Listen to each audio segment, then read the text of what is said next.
Assalamualaikum warahmatullahi wabarakatuh. Salam dan bahagia Bapak Ibu Guru Penggerak. Semoga kita semua tetap semangat dan istiqomah. Sebelumnya, perkenalkan saya Witon SPD, calon guru penggerak Angkatan 10 Kabupaten Subang, Provinsi Jawa Barat tahun 2024. Pada video kali ini, saya akan memaparkan kesimpulan dan refleksi pemikiran Ki Hajar Dewantara pada modul 1.1 koneksi antar materi. Sahabat guru penggerak, sebelumnya kita ketahui bahwa pendidikan dan pengajaran tidaklah sama. Pengajaran adalah bagian dari pendidikan. Menurut Ki Hajar Dewantara, pengajaran adalah proses pendidikan dalam memberi ilmu untuk kecakapan hidup anak secara lahir dan batin.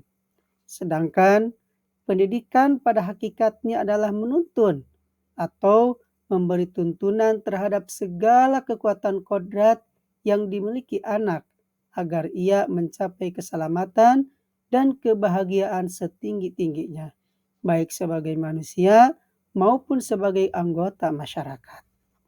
Pendidikan menciptakan ruang bagi murid untuk bertumbuh secara utuh agar mampu memuliakan dirinya dan orang lain serta menjadi mandiri.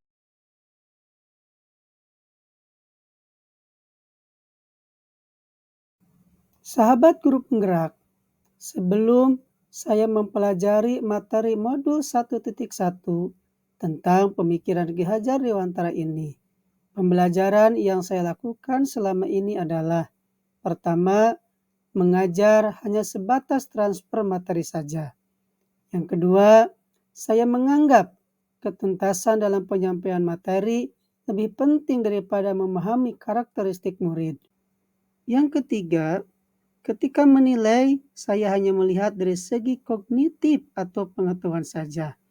Misalnya, saat mereka mengerjakan soal berupa tugas-tugas atau ulangan. Jika nilai murid sudah mencapai KKM, dinyatakan bahwa pembelajaran sudah tuntas atau berhasil.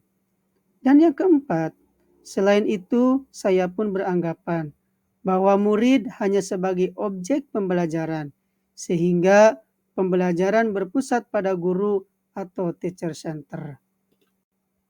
Yang kelima, sebelumnya saya tidak mempedulikan apakah murid benar-benar paham dari apa yang saya ajarkan atau tidak. Karena fokus saya lebih kepada ketercapaian materi, mengingat materi saya cukup padat pada setiap semesternya. Dan yang terakhir, saya pun hanya meminta siswa menghafal materi yang saya ajarkan, tanpa memikirkan bagaimana cara agar materi tersebut dipahami dengan sepenuhnya. Sehingga saya pun sering merasa gagal dan mengeluh jika banyak murid yang tidak tuntas setelah melakukan evaluasi.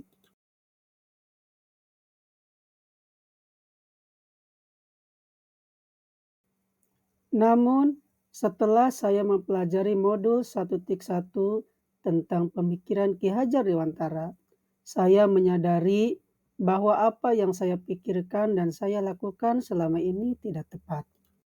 Seharusnya saya melakukan proses pembelajaran secara menyeluruh, bukan hanya aspek kognitif saja, namun juga afektif, psikomotor, spiritual, sosial, dan budaya. Murid bukan sebagai objek pembelajaran, melainkan subjek pembelajaran. Artinya, murid bebas melakukan berekspresi, bebas mengemukakan pendapat, dan berkreasi sesuai dengan metode atau model pembelajaran dan media yang tepat. Guru seharusnya sebagai fasilitator dalam proses pembelajaran, dan guru pun harus ikhlas penuh kesabaran dengan segala ketulusan hati agar terwujud pembelajaran yang aktif, kreatif, inovatif, dan menyenangkan, serta berpusat pada murid atau student center. Selain itu juga, guru harus mempelajari karakteristik murid, karena setiap anak dilahirkan unik dengan kelebihan dan kekurangannya masing-masing. Sehingga saya harus menghargai karakteristik murid. Berikan kesempatan murid untuk tumbuh sesuai dengan kodratnya.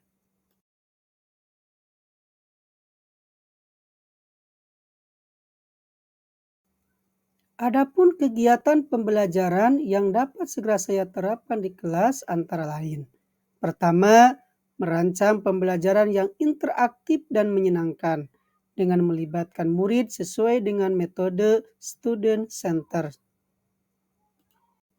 Kedua, menerapkan pembelajaran abad 21, berpikir kritis, kreatif, komunikasi, dan kolaborasi dengan berpegang teguh dengan memerdekakan anak. Ketiga, pembelajaran tidak lagi menuntut tapi menuntun, karena tugas guru adalah memberi tuntunan atau arahan yang baik, sebagaimana semboyan Ki Hajar Dewantara, ing ngarso sung tulodo, ing madya mangunkarso tuturi handayani. Adapun kegiatan pembelajaran yang dapat segera saya terapkan di kelas, yang keempat adalah mengenali karakter dan latar belakang murid dengan menjalin komunikasi yang baik. Itulah yang bisa saya paparkan. Semoga video ini bisa menginspirasi Bapak dan Ibu sebagai pejuang pendidikan. Salam dan bahagia. Wassalamualaikum warahmatullahi wabarakatuh.